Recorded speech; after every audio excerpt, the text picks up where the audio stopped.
Sanamente es una coproducción de CNN Chile con Fundaciones Rasmus y Grupo K.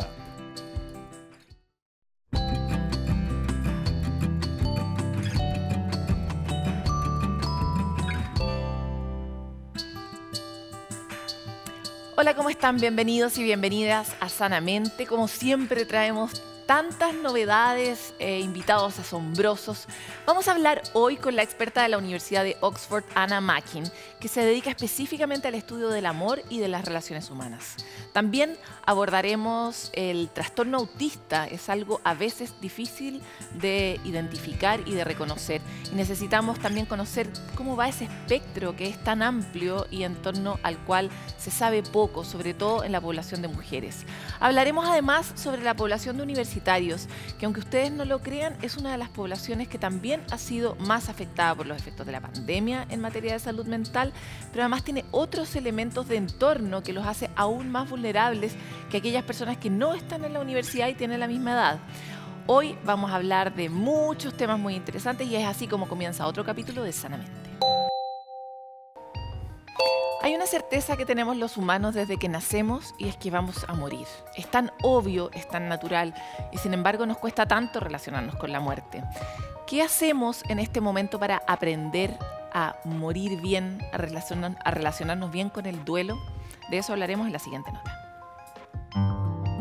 La muerte es un proceso natural que todos los seres vivos algún día experimentaremos, sin excepción.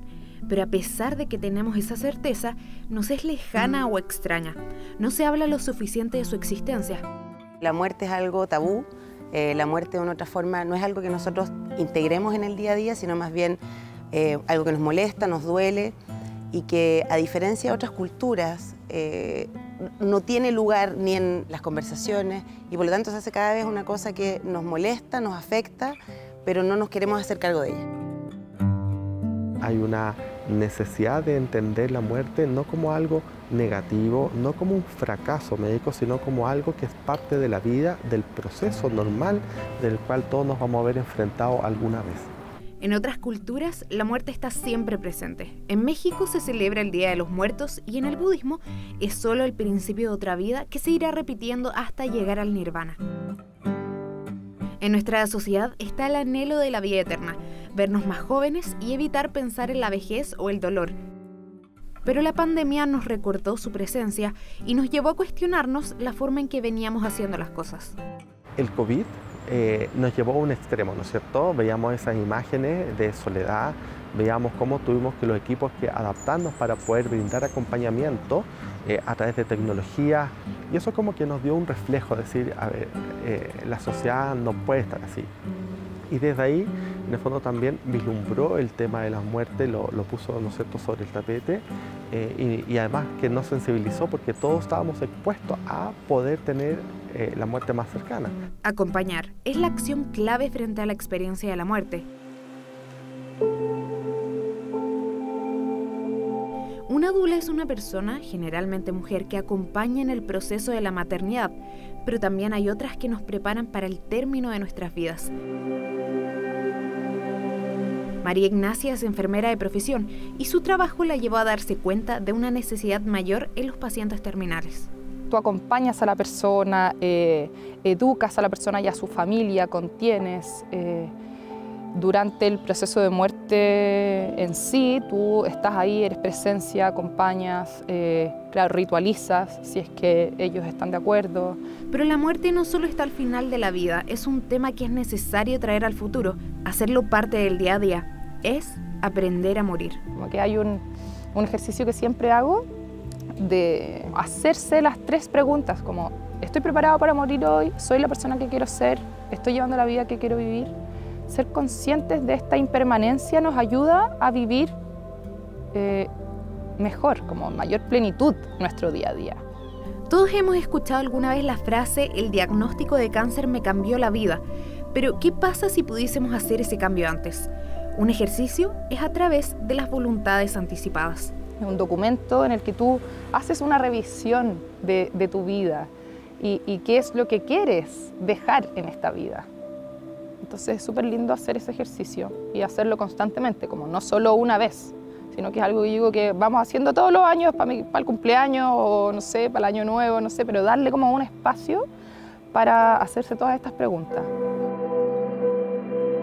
Aprender a morir significa aprender a vivir, ¿no? O sea, saber que uno es finito, saber que uno tiene posibilidades que no son eternas, hace de una otra forma que uno vuelva al más acá, o sea, a esta vida, con un mayor sentido, con mayor responsabilidad, con mayor decisión respecto de lo que nosotros queramos. Lo más importante es hablar, hacer presente los miedos, los anhelos, el amor que a veces no se dice y vivir el presente validando el proceso de la muerte para así honrar la vida.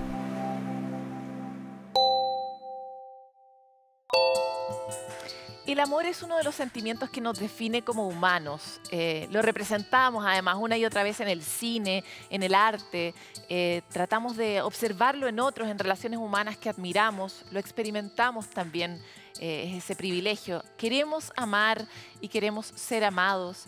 Pero, ¿qué hay detrás de la emoción del amor? ¿Cómo funciona en nuestro cerebro? ¿Cómo se activa y cómo se desactiva? ¿Podríamos tal vez amar artificialmente? Son algunas de las preguntas que vamos a hablar sobre los mecanismos neuronales y biológicos que están detrás de las relaciones junto a Anna Mackin, antropóloga evolutiva de la Universidad de Oxford, reconocida a nivel global por su trabajo en esta materia y también en los temas de paternidad. Gracias, Ana, por estar aquí en Sanamente con nosotros. Gracias por invitarme.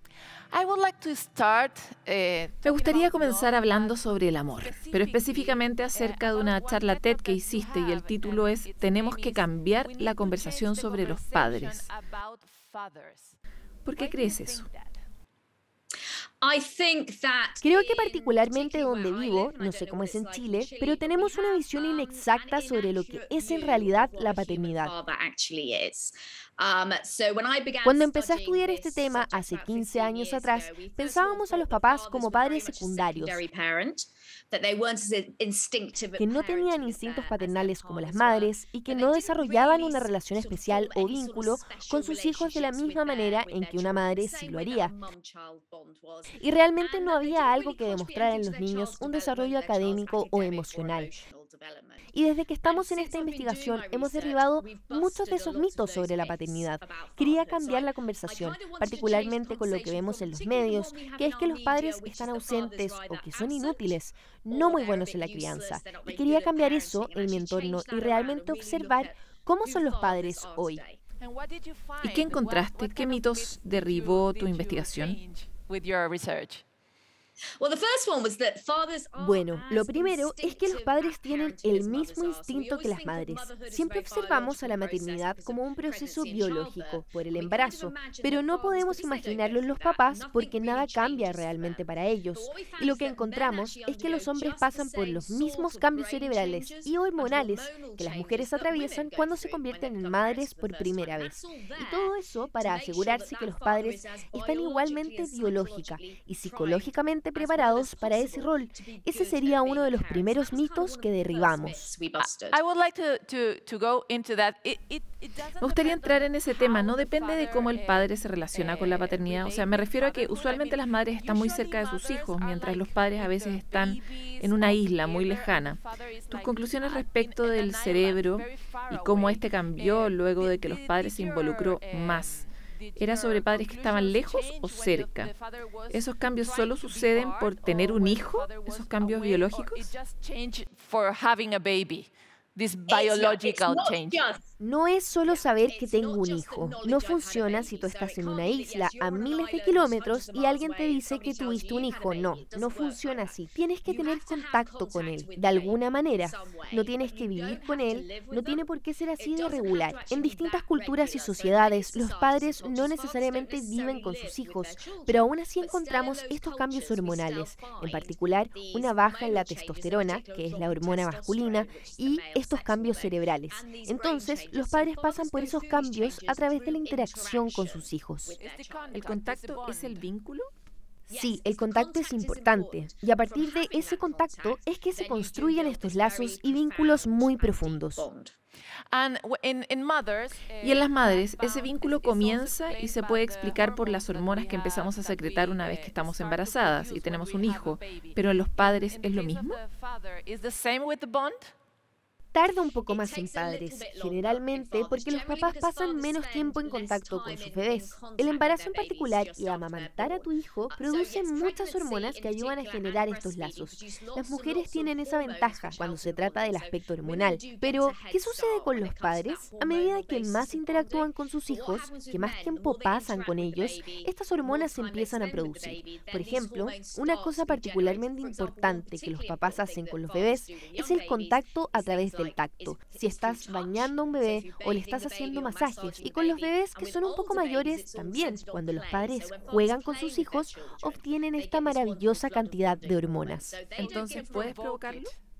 Absolutamente puedes provocarlo. De hecho, lo que le decimos a ambos padres cuando están luchando por tener ese vínculo con sus bebés es que usen el tacto en las interacciones con sus hijos, que usen comunicación sensible y particularmente los padres, jugar con tus hijos produce muchas hormonas increíbles. Genial. Por ejemplo, sabemos que producimos estas hormonas y al mismo tiempo sabemos que podríamos tomarlas artificialmente y cambiar nuestra experiencia del amor.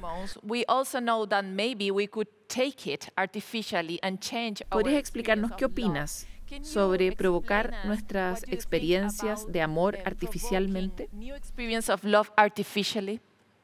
Es un área muy complicada, es un área bastante nueva. Mi principal área de investigación es el amor y la paternidad está dentro de eso. Pero una de las cosas que comenzó a aparecer en el horizonte es la idea de estas jarras de amor. Porque sabemos qué sucede en el cerebro cuando nos enamoramos, pero ahora podemos producirlo artificialmente y pueden ayudar a que te enamores o te podría ayudar a mantenerte enamorado. Y ciertamente eso es una posibilidad. Y hay investigaciones que se están haciendo en Estados Unidos usando una droga que se llama MDMA para ayudar, por ejemplo, a parejas que están en terapia matrimonial. El MDMA induce algunas de las sensaciones del amor, como sentimientos de calidez, empatía. De hecho, es conocida como la droga del amor. El MDMA es conocido como la droga del amor, sí, pero debemos ser cuidadosos en cómo la usamos y en qué circunstancias la usamos, porque el amor es más que solo químicos, es más complicado que eso.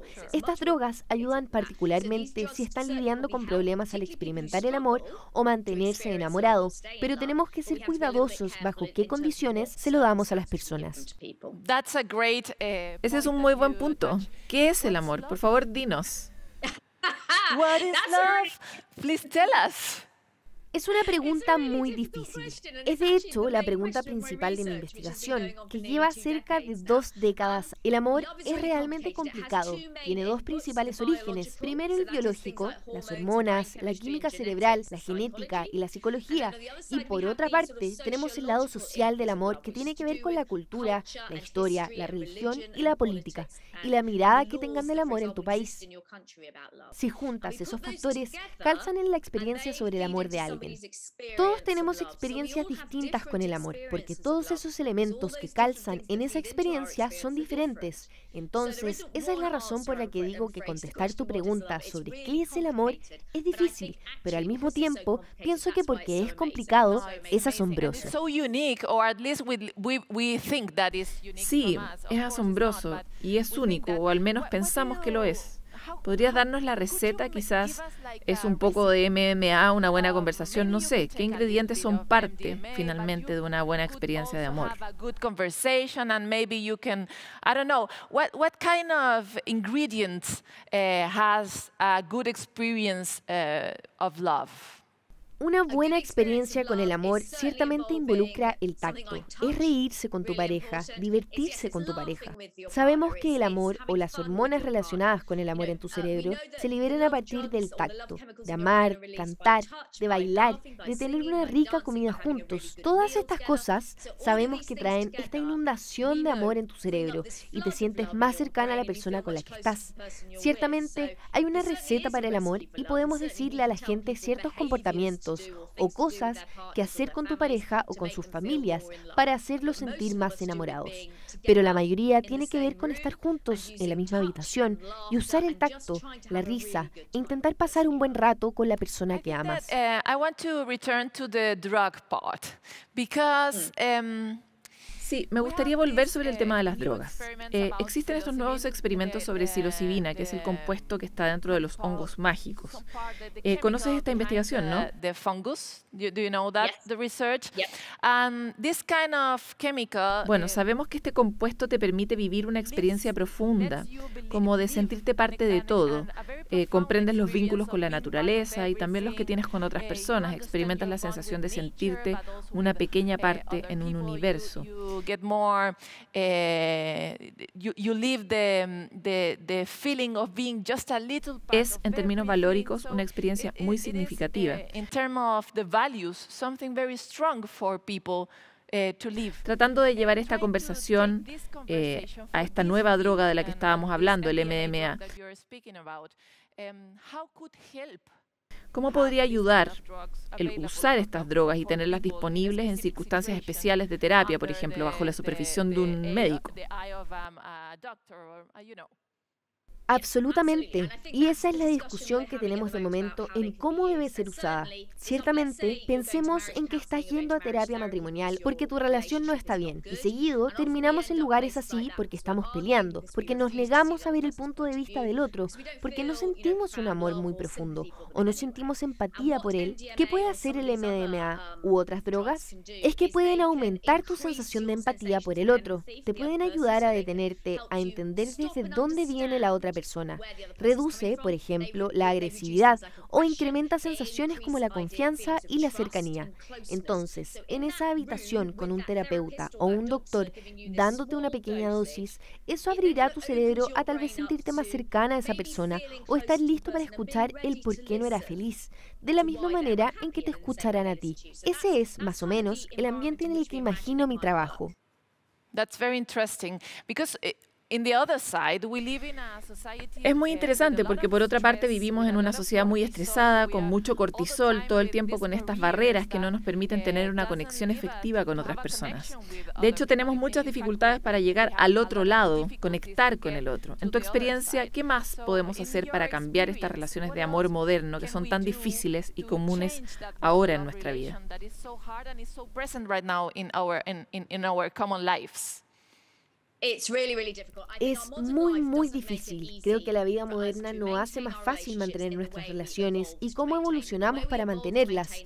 Y la manera en que evolucionamos para mantenerlas es pasar tiempo con las personas, mirándolas, tocándolas, mirando sus rostros, entendiendo sus emociones. Y ahora solemos ver estas relaciones como algo en un mundo muy ocupado, que debemos hacer de manera eficiente y de vez en cuando de manera remota, en redes sociales, a través de mensajes, WhatsApp, la aplicación que sea, y lo que calza de mejor manera en nuestro mundo moderno, lamentablemente, no es como tu cerebro está acostumbrado a relacionarse, y por eso sufrimos mental y físicamente. La mejor poción para el estrés es estar con la gente que amas, porque el cortisol es desactivado por cosas como la oxitocina, beta-endorfina y dopamina. Entonces, me temo que tienes que hacerte el tiempo para estar con la gente que es importante para ti, y a veces eso significa perderse otras cosas. Entonces, podemos invertir tiempo suficiente en ese grupo que es importante para nosotros. Pero desafortunadamente, el mundo moderno ha inventado muchas maneras en que nos dificulta cuidar de nuestras relaciones como deberíamos. And in that point, how does Y en este punto, ¿cómo la tecnología ayuda o no en estas situaciones? Hablando, por ejemplo, sobre estar con el teléfono, estar en una pantalla, estar en el computador. ¿Qué has descubierto? ¿Has explorado cómo podemos mantener nuestros vínculos con la tecnología que ya está en nuestras vidas? keep our bonds with the technology in our life, with technology in our lives? Sí, hay maneras. Me refiero a que el problema con WhatsApp o medios que solo ocupan los mensajes de texto, por ejemplo, es que tu cerebro está acostumbrado a recibir mucha más información de otra persona a partir de cómo se ven, cómo se mueven, cómo suenan. Y con WhatsApp, por ejemplo, solo estás obteniendo información a través de textos, lo que es muy difícil de interpretar y definitivamente no recibes químicos al relacionarte de esa forma. La mejor manera, si es que tienes que estar lejos de las personas, es mediante una videollamada, como lo estamos haciendo ahora, o FaceTime, porque así están captando la voz, los movimientos y puedes liberar en una muy pequeña cantidad esos químicos que dan la sensación del amor. Intenta una forma en que puedas escuchar y ver a la persona con quien estás hablando. Qué buen consejo. Muchas gracias por estar con nosotros, Ana. Quedaron grandes preguntas, pero esperamos tenerte nuevamente aquí. Muchas gracias. Qué belleza de conversación, ¿no? Qué misterio lo que nos pasa cuando amamos, qué ganas de conservar el amor con esas personas con las que tenemos un proyecto. ¿Cómo podríamos tal vez experimentar de nuevo el enamoramiento? ¿Cómo podemos ampliar ese vínculo con nuestros hijos, con las personas que nos relacionamos? Es una pregunta profunda y tan importante que sin duda nos convoca a todos. Con esto vamos a una pausa y volvemos con mucho más amor para ustedes.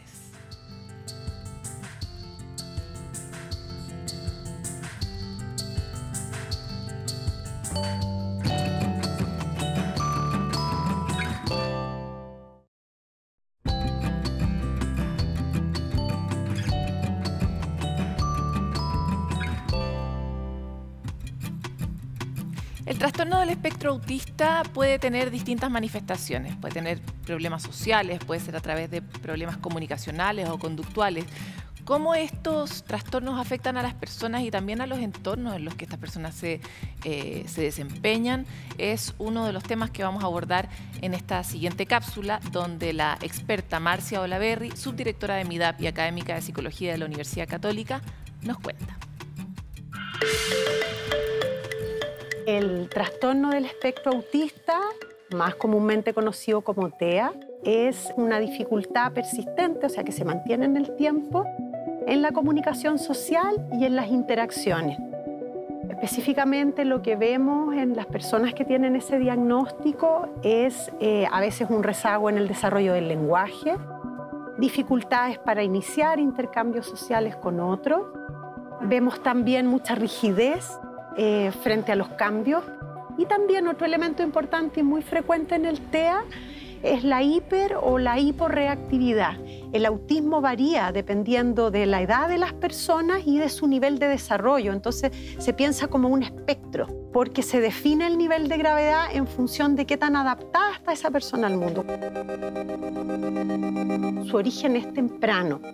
Vamos a ver que alrededor de los 12 meses tú ya puedes ver algunas cosas que son indicativas de que el trastorno podría estar manifestándose. Muchas veces las personas que tienen ese diagnóstico tienen hermanos o familiares que también lo presentan o que tienen rasgos del trastorno.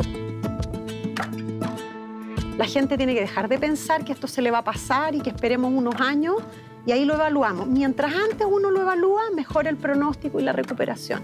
Cuando tú cuentas con padres o cuidadores primarios respetuosos, acogedores, sensibles, capaces de aceptar quién eres tú, sin imponerte las expectativas que ellos traían sobre sus propios hijos, esos niños se desarrollan mucho mejor. Y lo mismo aplica para la comunidad escolar. Necesitamos de contextos educacionales más inclusivos, más diversos, en donde aprendamos también a respetar las formas de estar en el mundo de las personas que pertenecen al espectro autista.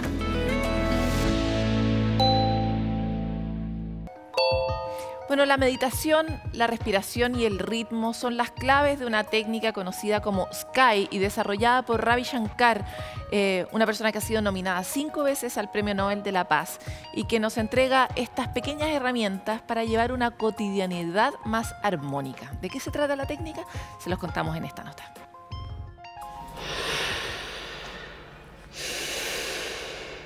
Inhalar y exhalar. Respirar no solo es un acto inherente a nuestra naturaleza humana, sino que también es un punto central para nuestra salud mental. La salud mental es un gran problema, un gran problema. Realmente nunca les enseñamos cómo deshacernos del estrés cuando nos estresamos. No en la escuela, no en el hogar. Nadie nos enseña cómo manejar las emociones negativas. Y eso es lo que intenta hacer Ravi Shankar, quien estuvo en nuestro país y que tiene décadas de experticia impartiendo su conocimiento. 5 veces nominado al Premio Nobel de la Paz y fundador del arte de vivir, Gurudev creó el método Sudarshan Kriya, uno que a través de la respiración y la meditación busca hacer la diferencia. Debemos saber que hay una conexión entre la respiración y nuestras emociones. Tu bienestar, si estás atento a tu respiración, tu bienestar ya va en aumento. Más conocida como Sky, esta técnica creada a inicios de los años 80 busca eliminar el estrés y la fatiga a través de ritmos naturales específicos de la respiración para armonizar el cuerpo, la mente y las emociones. Un hábito que al incorporarlo en la rutina podría ayudarnos a mejorar el sueño, la concentración e incluso las funciones cerebrales. Como que en todo hay un ritmo, ¿no? Y así como una guitarra cuando está desafinada, si la tocas hace ruido. Si afinas cada una de las cuerdas de esa guitarra, la vuelves a tocar y ahora ya armonía, haces música. Similarmente también nosotros, si tenemos estrés, ansiedad, preocupación, solamente falta de servicio, falta de afinación. Personas de distintas partes del mundo practican la meditación Sky. Chile fue el último destino de Gurudev en su gira I Stand for Peace, donde participó en diversos encuentros, incluido uno con vecinos de La Pintana. El objetivo, difundir sus técnicas para alcanzar una mente presente y calma. Me ayuda a estar mucho más en el momento presente, a tener mucha mayor claridad, mucha mayor tranquilidad al momento de tomar decisiones. Es un hábito que uno ya cuando al principio, como todo hábito, cuesta tomarlo, pero cuando ya está metido en tu diario vivir, ya no puedes vivir con él sin él. Para mí fue aterrizar algo que pensé que iba a ser imposible de manera real, como concreta. Lograr estar en un estado meditativo de calma, de dicha. Entonces, comida saludable, meditación, dormir bien y las técnicas de respiración.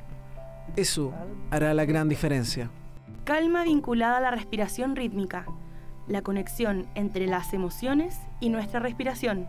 Una combinación que apunta directamente a mejorar nuestro bienestar. Llega este espacio de punto de encuentro donde nosotros compartimos con ustedes algunas de las ideas que nos dan muchos de ustedes para poder crear esta comunidad y encontrar técnicas, formas, ideas, nuevos conocimientos que nos permitan sentirnos mejor. El agotamiento, el estrés, la ansiedad y la depresión son algunas de las implicaciones psicológicas que ha tenido para los trabajadores de la salud este periodo de pandemia y ha causado reales estragos. Según datos de la Subsecretaría de Redes Asistenciales, un 40% de las licencias médicas de este gremio corresponden justamente a una causa relacionada con salud mental. Para poder ayudar a gestionar este escenario que es crítico, es en manos de ellos quienes estamos nosotros, el Hospital Digital lanzó una plataforma de atención psicológica remota para los más de 200.000 funcionarios de la salud pública que trabajan en nuestro país. Los terapeutas están disponibles durante toda la semana entre 8 de la mañana y 1 de la mañana para poder atender consultas o necesidades que cualquier trabajador o trabajadora independiente de su previsión tenga. Se trata de una iniciativa que por ahora va a tener solo 12 psicólogos y que será reevaluada por un periodo de 3 meses. Desde las distintas agrupaciones de trabajadores valoraron este primer paso para poder abordar una situación, pero manifestaron que de verdad necesitan realizarse esfuerzos más sustanciosos y significativos con este gremio, que es clave para nuestra sociedad, sobre todo cuando la pandemia por COVID-19 sigue su curso. Para todos los funcionarios que necesiten pueden realizar llamadas espontáneas o agendar una hora con alguno de los psicólogos en www.hospitaldigital.co.cl.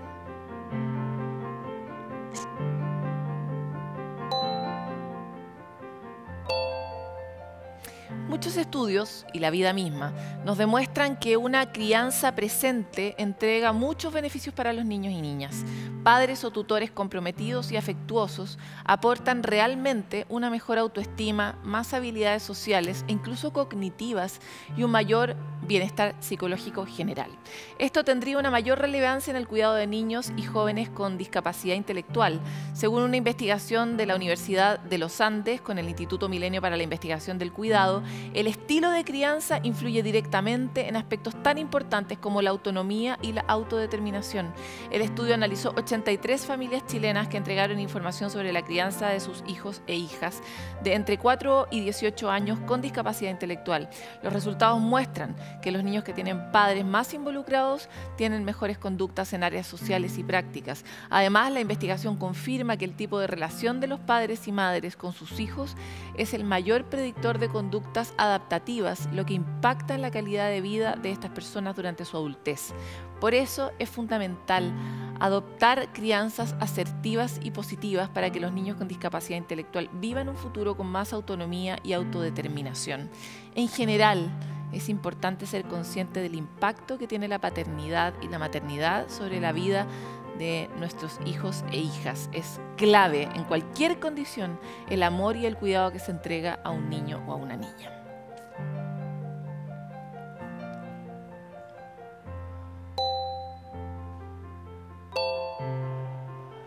Bueno, y ahora nos vamos a una pausa, pero antes, como siempre, queremos ir a la calle y escucharlos a ustedes.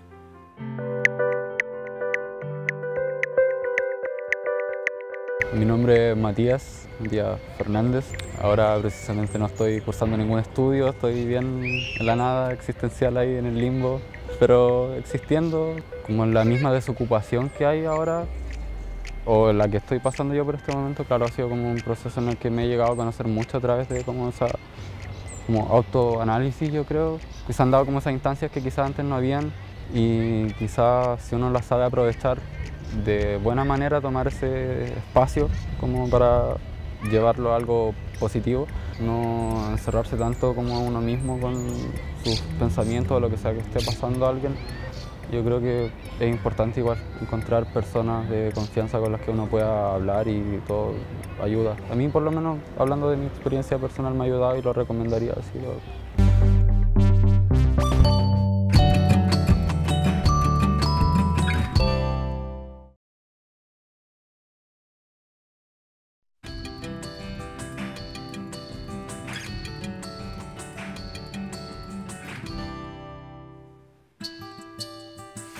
La pandemia nos cambió la vida a todos. Tuvo un impacto enorme en los indicadores de salud mental en muchas poblaciones, particularmente en la población de jóvenes, de estudiantes, de niños y niñas.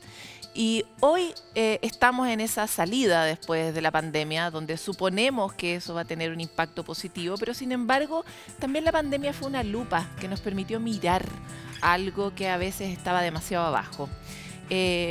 Hoy sabemos que reunirse con amigos, generar vínculos con otros, son factores protectores para la salud mental de todos y específicamente para la población de estudiantes.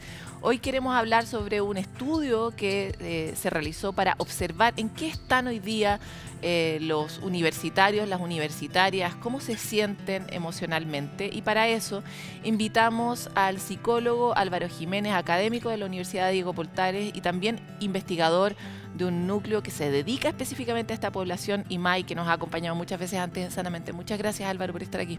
Hola, Paloma, gracias a ti por la invitación a esta conversación. Quisiera partir por esto mismo que decía yo, y que, efectivamente esta población, por lo menos lo que hemos logrado cubrir aquí hasta ahora en el programa, indica que esta es una de las poblaciones más afectadas, la de los jóvenes, y que la pandemia tuvo un particular impacto en ellos. Sin embargo, no todo es la pandemia, y queremos saber qué este estudio ha permitido iluminar respecto de estas poblaciones. Sí, exactamente. Como tú dices, este grupo ha sido uno de los más afectados en contexto de pandemia, pero también para entender cómo se han visto afectados, hay que pensar también en su condición prepandémica. Y el grupo de estudiantes universitarios ya era un grupo particularmente sensible a los temas de salud mental. Tú recordarás que el año 2019 hubo algunos paros y tomas en algunas universidades precisamente en relación a estos temas. Y lo que sabíamos antes de la pandemia es que el grupo de la educación superior es un grupo de jóvenes que presenta una alta prevalencia de problemas de salud mental, particularmente trastornos ansiosos, depresivos, consumo de alcohol y ciertas drogas. Incluso más que los jóvenes de la misma edad que no asisten a la universidad, lo que es más o menos paradojal, ¿no? Porque uno supondría que el grupo más privilegiado accede a la educación superior y por lo tanto se debería ser un factor protector de su salud mental. Y debieran sentirse más felices en el fondo por estar en una situación de mayor privilegio. Son gente de mayor privilegio, con más recursos económicos, culturales. De hecho, el pasar por la educación superior a largo plazo es un factor protector, porque tienes más recursos para resolver ciertas adversidades, pero durante el periodo universitario pareciera ser un factor de riesgo. O sea, la vida universitaria en sí misma genera ciertas condiciones que pareciera afectar la salud mental de este grupo. Ya. A ver, déjame entrar un poquito en algunas cosas que dijiste antes. Lo primero es, ¿la salud mental de este grupo antes de la pandemia ya venía deteriorándose? ¿Uno podía ver una curva en ese desarrollo? Es difícil responderlo con estudios chilenos porque hace muy poco que se vienen haciendo algunas encuestas con muestras relativamente representativas de la población universitaria. Pero en términos Pero globales, en términos generales sí podríamos decir que ha habido un aumento en la prevalencia de ciertos problemas como síntomas ansiosos y depresivos fundamentalmente, y también consumo de marihuana. Y también sabíamos que eso era mayor que la población general, ¿sí? Es decir, que el grupo de adultos en general no universitario. Ya. Ahora avancemos sobre esta otra línea. ¿Cómo se caracteriza este grupo hoy y por qué? ¿Cuáles son las condiciones de la vida universitaria que hacen que estas personas se sientan de esa manera? Bueno, entrar a la universidad ya supone muchos cambios. Además, el grupo de la universidad generalmente son personas entre 18 y 25 años, es decir, adultez emergente, que ya es un periodo de la vida muy crítico en términos que hay que tomar varias decisiones. Entrar a la universidad supone un proceso de transición de un contexto altamente estructurado en las escuelas a un contexto... Que además ha sido una constante en toda tu vida. Exactamente, un contexto relativamente protegido, comunidades más pequeñas, a una institución, un contexto institucional donde te ves enfrentado a la necesidad de ser cada vez más autónomo, flexibilidad en términos más horarias, evaluaciones totalmente distintas, ¿sí? Y eso produce, los estudiantes no están siempre en condiciones de poder responder de manera adecuada al principio a estas transformaciones. Y además hay que considerar de que la educación superior en Chile ha sufrido grandes transformaciones en las últimas décadas. Solo menciono dos. Una de ellas es su expansión de la matrícula y la otra la diversificación de la matrícula. Es decir, cada vez entran más personas a la educación superior y además cada vez entran más personas provenientes de grupos sociales que tradicionalmente no ingresaban a la educación superior. Lo que es una buena noticia, pero también supone una expectativa. Y la expectativa es algo muy difícil de manejar a esa edad, además. Exactamente, es una excelente noticia, pero supone también hacerse cargo de ciertas externalidades. Por ejemplo, entran cada vez más mujeres, muy buena noticia. Entran también cada vez más personas que son primera generación, ¿no? De estratos socioeconómicos más bajos. Claro, el primer niño o niña que logra ser universitario en su familia. Además y en él están sembradas un montón de esperanzas. Eso viene acompañado con muchas expectativas. Sobre todo también piensa, la gran política que ha impactado la educación superior en Chile es la política de gratuidad. Lo que supone la responsabilidad de haberse ganado esta para muchas familias, en los estudiantes, es altísimo, ¿no? Entonces, si tú tienes la combinación de más mujeres y además primera generación de estudiantes y de grupos socioeconómicos más bajos, necesariamente uno esperaría que aumentaran las prevalencias de problemas de salud mental, porque esos grupos en la población en general son más vulnerables. ¿Sí? Eso por un lado. Bueno, y a esto se suman las condiciones de pandemia que tú mencionabas, ¿no? ¿Cómo impactaron a estos grupos y por qué tienen un impacto profundo las condiciones de la pandemia en estos grupos? Bueno, en primer lugar, estamos hablando de jóvenes y en ese periodo de la vida es muy importante la socialización cara a cara, la presencialidad, el apoyo de pares, ¿sí? Son personas que precisamente están ganando más autonomía porque están saliendo de sus familias y se están integrando a grupos de pares. Están diseñando su identidad en ese proceso, además. Exactamente, construyendo su identidad en función de la identificación con sus pares, ¿sí? Y eso se vio interrumpido en contexto de pandemia, ¿no? Estaban más solos, se estaban enfrentando a un nuevo contexto educacional, institucional, de educación remota, en donde no pisaron las universidades, ¿sí? A pesar de que tenían esa idea de que así iba a ser su universidad en el futuro, porque hubo mucha desilusión en eso. Por supuesto que hubo mucha desilusión de muchos estudiantes, sobre todo los del año 2020, 2021, ¿no? Y además, en contexto de pandemia, muchos de estos estudiantes, y es algo que nosotros evaluamos, se enfrentaron a muchas adversidades, que son transversales y que algunas son específicas. Las transversales tienen que ver con alta incertidumbre económica en los hogares, ¿sí? Desempleo de algunos familiares, pérdida de reducción de ingresos, ¿sí? Pero también algunos problemas que tienen que ver con contagios por COVID de algunos familiares. Pensemos en la primera encuesta que hicimos fue en mayo-junio del 2020, es decir, primeros meses de la pandemia. O sea, la olla hirviendo. Contagiarse no es lo mismo que contagiarse hoy, ¿no? Y además, las mismas condiciones de educación a distancia fueron difíciles tanto para las instituciones como para los estudiantes mismos, ¿no? Para las instituciones porque en el fondo de un día para otro tuvieron que adaptarse, nadie estaba preparado, tuvieron que crear una infraestructura tecnológica para soportar esto. Y los estudiantes, además, en las condiciones de educación remota también supusieron muchas dificultades. Por ejemplo, desde tener un computador o conexión a internet, cosas así de básicas, hasta dificultades en términos de no poder concentrarse y estar sometido todo el día a todos nos clases pasó. online, ¿no? Álvaro, ¿qué nos dijeron hasta ahora? Porque se nos va el tiempo de la entrevista. ¿Cuáles son los grandes hallazgos de este estudio? Y por otro lado, ¿qué se puede hacer? Porque muchos tenemos familiares cercanos que están hoy día en la universidad y probablemente una de las pocas cosas que uno tiene a la luz es que esas poblaciones son vulnerables y necesitan acompañamiento. Sí, bueno, uno de los resultados es que ya sabíamos que antes que en torno a 1/3 de los estudiantes universitarios presenta algún problema de salud mental. En el contexto de pandemia encontramos que en el caso de las mujeres esto aumentó a casi un 50%, casi la mitad. Y en los hombres presentaban en torno a 1/3, fundamentalmente síntomas ansiosos y depresivos. Esto entre el año 2020 y 2021 se mantuvo estable para los síntomas ansiosos y depresivos, sin embargo el riesgo suicida aumentó. ¿Sí? Es algo que tenemos que ahora investigar más profundamente para entender por qué. ¿Sí? Disminuyó, sí, el consumo de alcohol y drogas, lo que es una buena noticia, y probablemente por la disponibilidad y por el hecho que estaban en sus casas, digamos, más acompañados, ¿no? Más supervisados por sus padres. ¿Consumir alcohol y drogas es un problema para la salud mental? Es un problema relevante y es un factor de riesgo relevante para la depresión, la ansiedad y el riesgo suicida. Sí. O sea, si uno tiene un hijo o una hija que tiene algún indicador de tener algún trastorno de salud mental, debiera recomendarle que ojalá no tome Es que decirle a un universitario que no tome es como quitarle una de las grandes promesas de la universidad, pero que no tome tanto, que se cuide, que se proteja. El problema en el caso de los universitarios que beben alcohol no es que beban alcohol, todo el mundo lo hace, es que cuando lo hacen hasta reventar. Claro. ¿Sí? En el fondo hay una cultura etílica que no es muy saludable, se toman para borrarse, ¿no? Y eso también habla de la salud. ¿Por qué te quieres borrar en el fondo? Hay una frase de un estudiante de medicina de una universidad altamente selectiva que escuché una vez que decía: nos revientan toda la semana a pruebas, a nosotros nos toca reventarnos los fines de semana en los carretes. ¿Sí? Ahora, tú también preguntabas qué tipo de cosas podemos hacer, ¿no? Bueno, hay una particularidad de este grupo y es que hay altas barreras para que consulten en salud mental.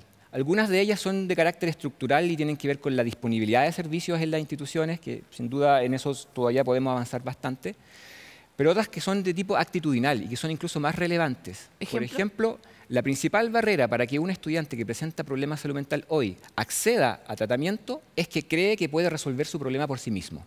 ¿Sí? Que eso le pasa a todo el mundo. Exactamente, se pasa a todo el mundo. Es bien común en la población, digamos, pero claro, es cultural en el fondo. Es cultural. Y esto también está asociado a otro factor cultural, que es el alto estigma que existe, que está asociado a los problemas de salud mental. Mira, uno creería que los más jóvenes no tienen eso, o lo tienen menos que nosotros. Sí, lo tienen menos que nosotros, pero sigue siendo aún más relevante. Lo tienen mucho menos que los adultos mayores, porque son una generación que ha crecido, se ha socializado con un lenguaje del bienestar y la salud mental mucho más importante, ¿no? De hecho, eso explica que hoy en día una de las grandes demandas estudiantiles esté asociada a la salud mental, ¿no? Y que muchas veces hay una brecha generacional con sus profesores, con los directivos universitarios que no entienden, digamos, pero que te responden, pero la universidad siempre ha sido así, ¿no? Claro. Oye, y me retan porque me alargo, pero no vamos a alcanzar. Cuéntanos la cosa más importante que no nos has dicho del estudio. La cosa más importante del estudio es que es longitudinal y que por lo tanto seguimos a las mismas personas a lo largo del tiempo, desde que entran a la universidad hasta que van a salir. Y eso es importante porque nos va a permitir entender qué cosas del contexto de la educación superior afectan a la salud mental. Por ejemplo, una de las grandes demandas de los estudiantes es que la sobrecarga académica sería el principal factor. Claro. ¿Sí? No es tan claro. Sin duda que la sobrecarga académica es un factor de estrés relevante.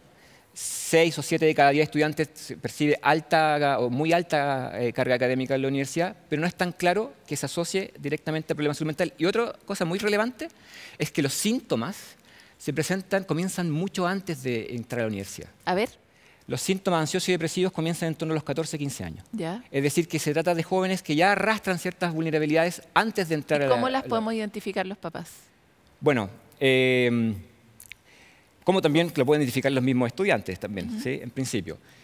Si tú percibes que hay ciertas dificultades emocionales o preocupaciones excesivas o ciertos problemas conductuales que tienen que ver con el aumento del consumo de alcohol o de ciertas sustancias, y además estas dificultades comienzan a interferir con tu funcionamiento cotidiano, es altamente probable de que tengas que pedir ayuda, y es importante desactivar esta idea de que las personas pueden hacerse cargo por sí mismas. De todas maneras. Oye, una última cosa que me gustaría mencionar, tal vez tú lo puedes cerrar, es esta de que uno de los factores protectores es el hecho de mantener vínculos y cultivar los vínculos. En el fondo, si yo veo que mi hijo o mi hija están solos, lo veo solo, lo veo muy encerrado, muy en el computador o muy para adentro, saliendo poco, ¿eso también es una alarma? Sí, uno de los principales factores protectores en salud mental es la cantidad y densidad de nuestros vínculos, que es precisamente la bomba que instaló la pandemia. Los niveles de percepción de soledad aumentaron muchísimo, es algo que también evaluamos. Y esto también supone un reto no solo para las familias en términos de poder percibir estas señales, sino que también para las mismas instituciones de educación superior. Generalmente tendemos a pensar en los programas de salud mental como programas de carácter individual, pero yo diría que más importantes son los programas de carácter colectivo. Lo que creo que las universidades todavía tienen mucho por hacer en términos de lograr cohesión social al interior de las instituciones. Claro, una pega que nunca se ha tomado en serio dentro de una universidad. O sea, no es parte de las cosas que alguien quiere generar. A pesar de que se habla mucho de la comunidad no se cultiva tanto. Bueno, porque generalmente también hay otras demandas, ¿no? Claro. Que tienen que ver más con los aspectos académicos. Claro. Pero hoy en día sabemos que el sentimiento de pertenencia, el sentido de propósito de estar en una institución, de sentir que pertenezco a una comunidad, eso sin duda es un factor protector para la salud mental de los jóvenes. Álvaro, nos quedamos literalmente en los titulares, pero te tengo que cortar. Esperamos volver a tenerte aquí porque este es un tema muy importante y profundo. Muchas gracias por estar en Sanamente. Muchas gracias a ti, Paloma, por esta invitación a esta conversación. Qué interesante la demanda que estamos instalando hoy día también a las instituciones para que modernicen su forma de ver la educación. Entraremos en una etapa donde tendremos tal vez menos carga académica, pero invertiremos en planes comunes que tengan, por ejemplo, una materia que nos permita aprender emocionalmente de nuestra vida. ¿Será esa una de las herramientas claves para el futuro? Parece que sí. Pero cómo las organizaciones se apropian de eso es una de las preguntas que les dejamos a las organizaciones. Vamos a cambiar de tema. Sentarnos, ponernos audífonos, escuchar nuestra canción favorita puede hacer la diferencia para muchos entre un buen o un mal día. ¿Por qué? Se los contamos en esta cápsula.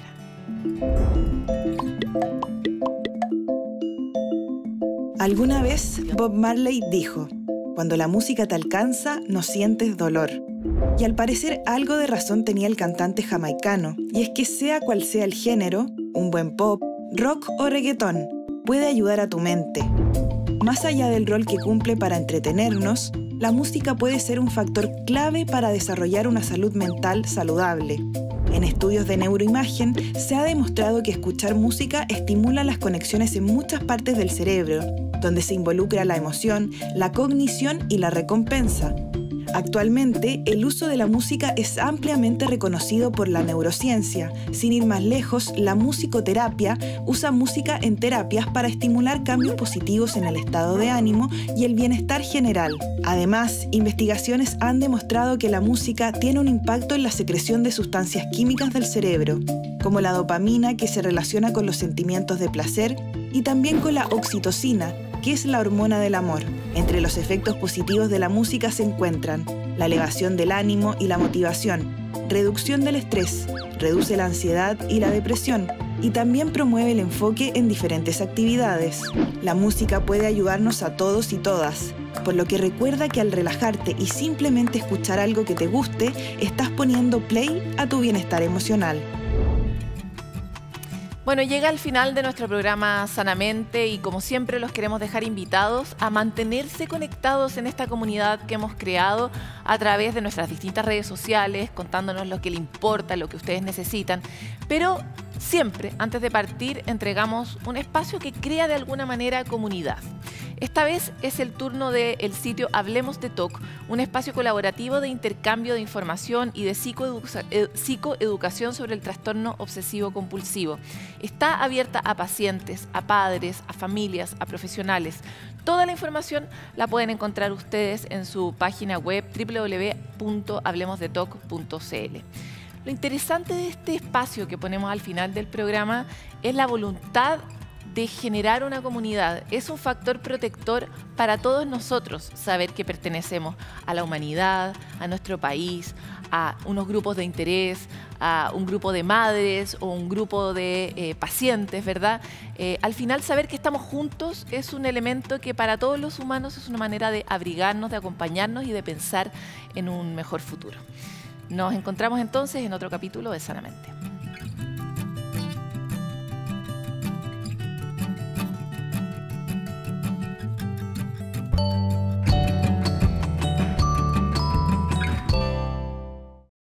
Sanamente es una coproducción de CNN Chile con Fundaciones Rasmus y Grupo K.